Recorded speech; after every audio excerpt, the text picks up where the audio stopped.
আসসালামু আলাইকুম এভরিওয়ান। মায়ের বাদন গল্পের তৃতীয় পার্ট। তো চলো বেশি কথা না কইয়া গল্প শুরু করা যাক। আমি কোলবালিশের সাথে বাসর না করে আমার সদ্য বিয়ে করা বউয়ের সাথে পালিয়ে যাওয়ার সিদ্ধান্ত নিলাম। কোলবালিশের সাথে বাসর করলে হয়তো গিনিস বুকে আমার নামটা লেখা হতো। চাঁদে যেমন প্রথম মানুষ হিসাবে পা রেখেছিলেন নীল আর্মস্ট্রং, তেমনই পৃথিবীর প্রথম কোনো মানুষ হিসাবে কোলবালিশের সাথে বাসর করে ইতিহাসের পাতায় নাম লেখাতে পারতাম আমি। কিন্তু তখন আমার বেঁচে থাকা হতো না, তাই বাঁচার জন্য ইতিহাসের পাতায় নিজের নামটা লেখালাম না। তবে এটাও বা কম কিসের, বাসন না করে বউয়ের সাথে পালিয়ে যাচ্ছি, এমনটা কি কখনো হয়েছে আগে? বিয়ের রাতে জামাই বউ বাসন না করে পালিয়ে গিয়েছে। ভাগ্য সুপ্রসন্ন থাকলে এটাও হয়তো ইতিহাসের পাতায় রূপার অক্ষরে লেখা হতো। সিনথিয়ার কথা মতো আমি তার পেছনে পেছনে যাচ্ছি। বাসার সবাই ঘুমিয়ে গেছে, একটা কাকপক্ষীও জেগে নেই। তবুও খুব সাবধানে বাড়ির সীমানাটা পার করলাম আমরা। প্রায় 1 ঘন্টার মতো হাঁটলাম দুজনে। এই সময়টাতে আমাদের দুজনের মাঝে বিশেষ কোনো কথা হয়নি। নিরাপদ একটা জায়গায় এসে চিন্তার প্রথম যে কথাটা বলল সেটা হলো, আপনি চাইলে চলে যেতে পারেন এখন। আপনি আমার জন্য বিপদে পড়েছিলেন, আবার আমি আপনাকে বিপদ থেকে উদ্ধার করলাম হিসাব বরাবর। চিন্তার কথাটা কেন জানি আমার ভালো লাগলো না। এভাবে কেউ কাউকে চলে যেতে বলতে পারে? আর তাছাড়া সে তো আমার বিয়ে করা বউ, হোক না সেটা পরিস্থিতির শিকার, তবুও তো আমরা দুইজন এখন স্বামী স্ত্রী। আমার তার উপর খুব করে জোর কাটাতে ইচ্ছে করলো, কিন্তু কেন এক অদৃশ্য বাঁধনের কারণে সেটা পারলাম না। আমি খুব নরম হয়ে সরল গলায় বললাম, এত রাতে আপনি এই জনমানব শূন্য স্থানে ভয় পাবেন না? আর বলা তো যায় না কখন কে এসে ঝাঁপিয়ে পড়ে। দেশের অবস্থা তো জানেনি, যেই হারে ধর্ষণ হচ্ছে, তার উপর আবার আপনি অনেক সুন্দরী। আপনার উপর থেকে নজর সরানো অনেক টাফ। তাই বলছিলাম আরেকবার ভেবে দেখেন, সত্যি কি আমি চলে যাব নাকি আপনার সাথে থেকে যাব? আমার কথাটা শুনে সিনথিয়া আগে স্বাভাবিক অবস্থা থেকে কিছুটা হলেও ভয় পেল। তাই আমাকে বলল, আচ্ছা ঠিক আছে, তবে সকাল হলেই আমাদের দুজনের রাস্তা আলাদা হয়ে যাবে, মনে থাকে জানো। আমি তার কথা শুনে হ্যাঁ না কিছুই বললাম না, শুধু মাথাটা নাড়ালাম। সারা রাত চিন্তার সাথে কাটালাম আমি, অনেক কথা বললাম তার সাথে। আমার অতীতের বেদনাদায়ক দিনগুলোর কথা তাকে শোনালাম। তবে সে এক মুহূর্তের জন্য আমার জন্য মন খারাপ করলো না, বরং সে তার বয়ফ্রেন্ডকে নিয়ে চিন্তায় পড়ে গেল। কারণ সারা রাত ফোনের পর ফোন দিয়েও তার কোনো খোঁজ পাওয়া গেল না। আজ 2 দিন হলো তার ফোন বন্ধ। সকালে যখন তাকে আমি বললাম, তাহলে কি এখন আমি চলে যাব? যেহেতু এখন আর আমাকে আপনার প্রয়োজন নেই, আমি থেকেই বা কী করব? তখন সে রাগী কণ্ঠে বলল, চলে যাবেন মানে? আমি কি চলে যেতে বলেছি আপনাকে? আপনি আমার সাথে ততদিন থাকবেন যতদিন না আমি আমার বয়ফ্রেন্ডকে খুঁজে পাচ্ছি। তখন আমি রাগে চোখে তার দিকে তাকিয়ে বললাম, মানেটা কি? সবকিছু আপনার ইচ্ছেতেই হবে নাকি?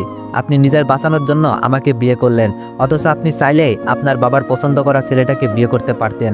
তাহলে আর আমাকে এত ঝামেলায় পড়তে হতো না। এখন আবার বলছেন আপনার কথা শুনতে হবে, মগের মূল্যক নাকি? তখন চিন্তিয়া বলল, হ্যাঁ আমার কথা শুনতে হবে, কারণ আমি আপনার বিয়ে করা বউ। আর বউয়ের কথা জামাই শুনবে না তো কে শুনবে? বয়ফ্রেন্ডের সাথে দেখা করব, আপনাকে ডিভোর্স দিব, তারপর আপনার যেখানে ইচ্ছা চলে যাবেন, আমি কিছুই বলবো না।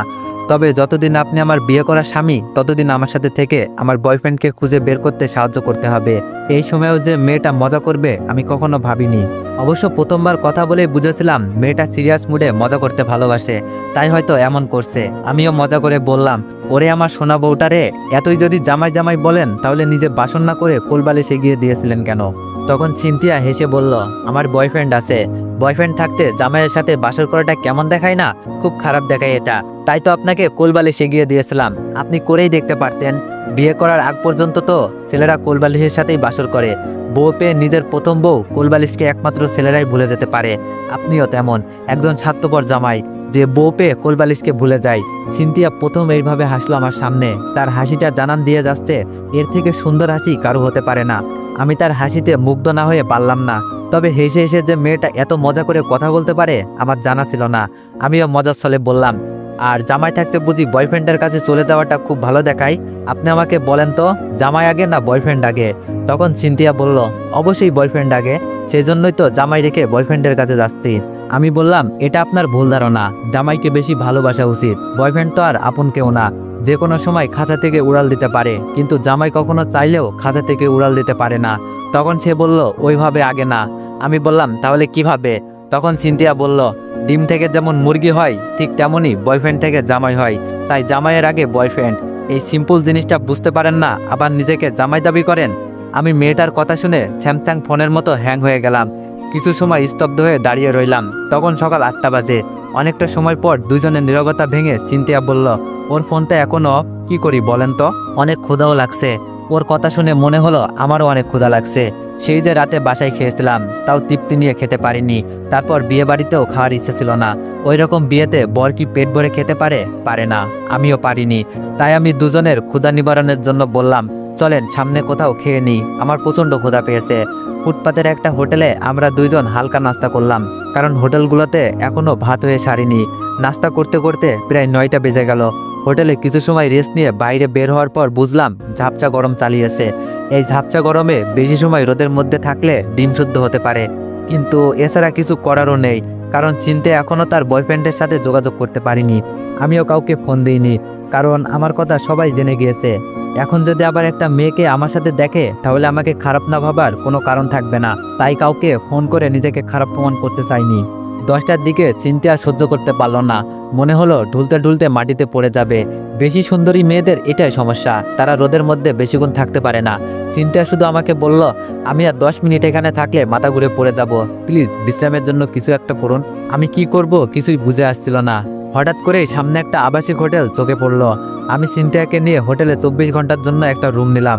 হোটেলের ম্যানেজার আমার দিকে আর চোখে চেয়ে বলল, কোনো কিছু লাগবে বলেন স্যার। মেয়েটা জোশ। আমার ইচ্ছে করলো ম্যানেজারকে কষে 2টা চড় দিতে, কিন্তু পারলাম না, কারণ এখানে যারা আসে তারা মেয়ে নিয়ে আসে। কেউ বা নিজের গার্লফ্রেন্ডকে নিয়ে আসে, কেউ বা টাকা দিয়ে মেয়ে ভাড়া করে নিয়ে আসে। তাই ম্যানেজারকে কিছু বলতে পারলাম না। সিনথিয়া আমার দিকে আগুন চোখে তাকিয়ে আছে। ম্যানেজারকে তো মনে হয় পারলে মেরেই ফেলবে। আমি রুমে নিয়ে তাকে বুঝালাম, হোটেল যেমনই হোক না কেন আমরা সেফ থাকলেই তো হলো। আর আপনার অবস্থা দেখে ভয় পেয়ে গিয়েছিলাম, তাই সামনে যেটা পড়েছে সেটাতেই ঢুকে পড়েছি।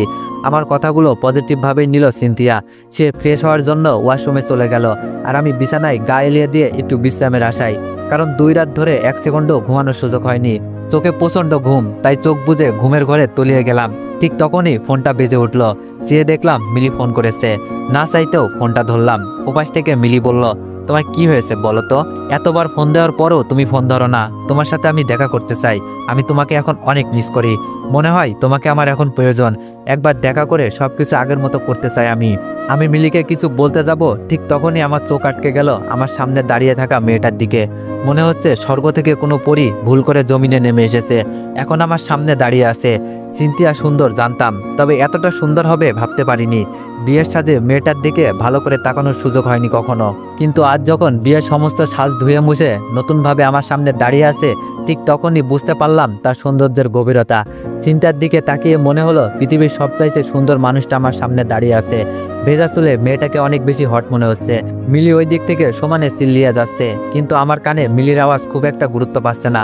আমার চোখ গুরুত্ব দিচ্ছে চিন্তার হট দৃশ্যটাকে। মিলি যখন বরাবর বলছিল, কি হলো তুমি কথা বলছো না কেন? আমি কি বলছি শুনতে পাওনি? তখন আমার কি হলো জানি না, নিজের অজান্তেই মিলিকে বলে ফেললাম, আমি বিয়ে করেছি, আমার বউ আছে, এখন রাখি, বাই। আমার কথা শুনে মনে হলো চিন্তা আমার দিকে এগিয়ে আসছে, আবার মনে হলো ধুর আমি তার দিকে এগিয়ে যাচ্ছি, আবার মনে হলো না সেই আমার দিকে এগিয়ে আসছে। আমি তার দিকে এগিয়ে যাচ্ছি নাকি সে আমার দিকে এগিয়ে আসছে কিছুই বুঝতে পারলাম না। চিন্তা আমার দিকে এগিয়ে এসে বলল, কি হয়েছে বলুন তো, আর এভাবেই বা তাকিয়ে আছেন কেন? তার মানে মিলিকে বলা কথাগুলো চিন্তা শুনতে পাইনি, তাই আমিও ওই প্রসঙ্গটা এড়িয়ে যাওয়ার জন্য বললাম, কিছু হয়নি তো, আপনার দিকে তাকানো যাবে না এরকম কোনো রুলস আছে নাকি? থাকলে বলতে পারেন, আমি মেনে চলবো। আমার এরকম টেরা কথা শুনে যে চিন্তা খুব একটা খুশি হতে পারলো না সেটা বুঝলাম আমি। সে কিছুটা মন খারাপ করে বলল, এমনিতেই আমার বয়ফ্রেন্ডের চিন্তায় মন সবসময় খারাপ থাকে, তার উপর আবার আপনার এরকম কথা। আপনি একটু ভালোভাবে কথা বলতে পারেন না? আমি না হয় ডিপ্রেশনে আছি, তাই এরকম ব্যবহার করি আপনার সাথে, কিন্তু আপনি কেন আমার সাথে এরকম ব্যবহার করেন? আমি চিন্তার কথার প্রতি উত্তরে বললাম, আমি ভাই সবসময় ডিপ্রেশনে থাকি। আমি ডিপ্রেশন থেকে দূরে থাকতে চাইলেও ডিপ্রেশন আমাকে ছাড়ে না। আপনার পেছনে এমনিতেই অনেক টাকা খরচ হয়ে গেছে আমার, আর সম্ভব না। আমরা দুজন দুজনের রাস্তায় চলে গেলেই বেটার হবে। কেউ কারো যেহেতু প্রয়োজনে আসার কোনো সম্ভাবনা নেই, সো আলাদা হয়ে যাওয়াটাই ভালো। আমার জীবনটা আপনার মতো এত সুখের না, এত বিলাসিতার না। আমার অতীত শুনে হয়তো আপনার হাসি পেয়েছে, তবে আমি জানি আমার অতীত কতটা কষ্টের। তখন চিন্তিয়া বলল, প্রয়োজন নেই মানে? আমি একটা মেয়ে হয়ে কিভাবে এই ব্যস্ত শহরে আমার বয়ফ্রেন্ডকে খুঁজবো? ওর ফোন খোলা থাকলে তো কোনো সমস্যাই হতো না। আর আপনাকে তো আমি বলেছি আপনি যেতে পারেন না যতক্ষণ না পর্যন্ত আমার বয়ফ্রেন্ডের সাথে আমার দেখা হচ্ছে। আর টাকার কথা বলছেন, সব টাকা দিয়ে দিব আপনাকে। আমি বাসা থেকে বের হওয়ার সময় অনেক দামি দামি জিনিস ব্যাগের ভিতরে নিয়ে এসেছি, এগুলো বিক্রি করলে অনেক টাকা পাওয়া যাবে।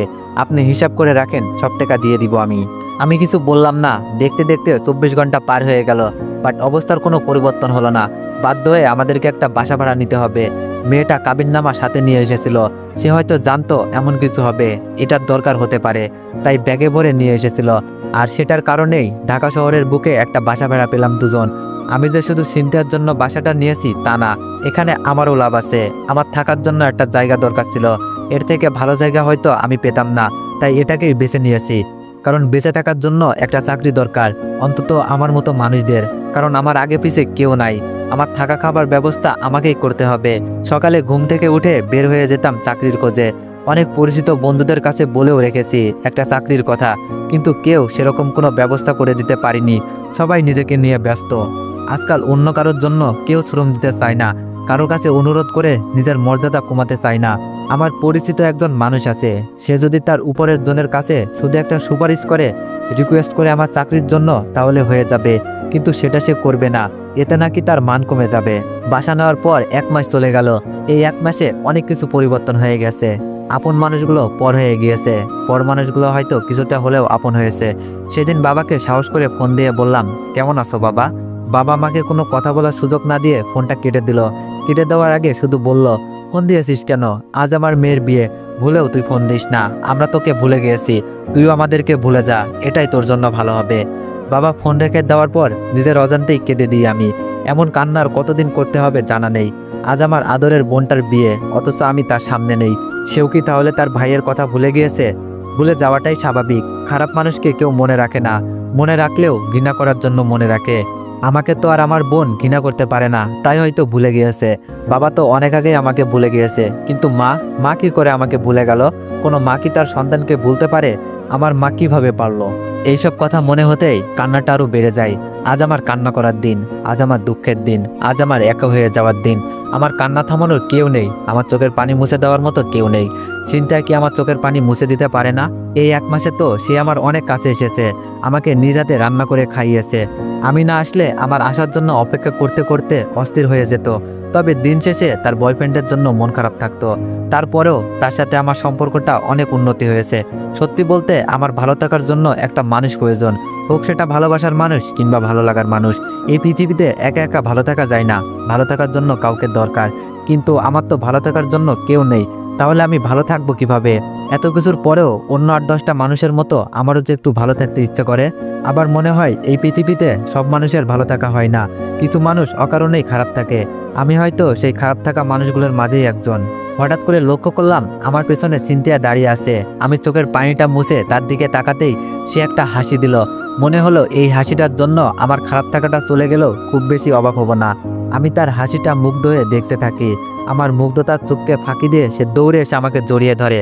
তাহলে সে সিদ্ধান্ত বদলিয়েছে, বয়ফ্রেন্ডকে না পেয়ে পরিস্থিতির শিকার হয়ে যাকে বিয়ে করেছে তাকেই ভালোবাসতে শুরু করেছে। এমন হলে খারাপ হয় না। আমার ভালো থাকার জন্য একজন মানুষ আমি পেয়ে গেছি।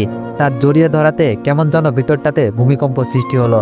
আমিও যখন তাকে 2 হাতে জড়িয়ে ধরার জন্য হাত বাড়িয়ে দিলাম, ঠিক তখনই সে আমার থেকে নিজেকে ছাড়িয়ে নিয়ে কিছুটা পেছন দিকে সরে গেল। তারপর বলল, জানেন আজ আমি অনেক খুশি, হয়তো পৃথিবীর সবথেকে সুখী মানুষটাও আমি। ওর সাথে কথা হয়েছে আমার, 1 সপ্তাহ পরেই আমাদের দেখা হচ্ছে। ওর ফোনটা হারিয়ে গিয়েছিল, যার কারণে আমার সাথে যোগাযোগ করতে পারিনি। ছিনতাইকারীরা টাকা পয়সা মোবাইল সবকিছু ওর কাছ থেকে নিয়ে গেছে। এইসব নিয়ে যাওয়ার সময় ওকে আহত করেছিল, যার কারণে ও এতদিন হসপিটালে ছিল। আমার সাথে যোগাযোগ করতে পারিনি। আমি জানতাম আমার ভালোবাসার মানুষটা আমার সাথে এমনটা করতে পারে না। ওর প্রতি আমার অনেক বিশ্বাস ছিল, আজ সেটা সত্যি প্রমাণ হয়েছে। আর কেউ না জানুক, আমি তো জানি ও আমাকে কতটা ভালোবাসে। 1 সপ্তাহ পর আপনি চলে যেতে পারবেন, তবে চলে যাওয়ার আগে ওর সাথে আপনাকে দেখা করাতে চাই। আপনি আমার জন্য অনেক করেছেন, আপনার প্রতি আমি সারা জীবন কৃতজ্ঞ থাকবো। চিন্তার কথাগুলো শুনে খুব খারাপ লাগলো। এই খারাপ লাগার কারণটা আমার কাছে জানা নেই। আমি অভিনয়ের হাসি হেসে বললাম, শুভকামনা আপনার জন্য। সবশেষে তাকে পেয়েই গেলেন। আপনার ভবিষ্যৎ জীবন সুখের হোক, এটাই চাই। কথাগুলো বলেই আমি বারান্দায় চলে গেলাম। আকাশের দিকে তাকিয়ে নিজের মন খারাপের কথাটা আকাশকে বললাম, কিন্তু কোনো উত্তর পেলাম না। এমন সময় দেখলাম কে যেন ফোন দিয়েছে। অনিচ্ছা সত্ত্বেও ফোনটা ধরলাম। ওপাশ থেকে মেয়ে কণ্ঠে কেউ বলল, স্যার আমি অবনী, আমি আপনার সাথে দেখা করতে চাই। সেদিন আপনার সাথে অনেক খারাপ ব্যবহার করেছি, আমি সব সত্য জেনে গিয়েছি। মা যে এমন একটা মিথ্যা অপবাদ আপনাকে দিতে পারে আমি ভাবিনি। আপনি একবার আমাদের বাড়িতে আসুন। মায়ের কঠিন একটা অসুখ বেঁধেছে, হয়তো এটা তারই পাপের শাস্তি। মরার আগে সে একবার আপনার কাছে ক্ষমা চাইতে চাই। আমার অবনীকে অনেক কিছু বলতে ইচ্ছা করছিল না, শুধু বললাম এখন এসব বলে কি লাভ? এসব বললেই তো আর সবার কাছে আমি আগের মতো হব না। আমার পরিবারের যে অসম্মানটা হয়েছে সেটা তো আর ফিরে পাবো না। সবাই আমাকে তো খারাপ ছেলে হিসাবেই জানে। এখন তো আমার নির্দোষ হওয়ার ইচ্ছা নেই। যদি সম্ভব হয় আমার বাবা মাকে সত্যিটা জানিও। পৃথিবীর সবাই আমাকে খারাপ ভাবুক, আমার কিছু যায় আসে না, কিন্তু অন্তত দুইটা মানুষ জানুক আমি এমন কাজ করিনি, এমন কাজ করতে পারি না। কথাগুলো বলে ফোনটা রেখে দিই, কারণ এই মুহূর্তে কারোর সাথে কথা বলতে আমার ভালো লাগছে না, এমনকি নিজেকে বড্ড বিরক্ত লাগছে। তো এভরিওয়ান, নেক্সট পার্ট খুব শীঘ্রই আসবে। ধন্যবাদ।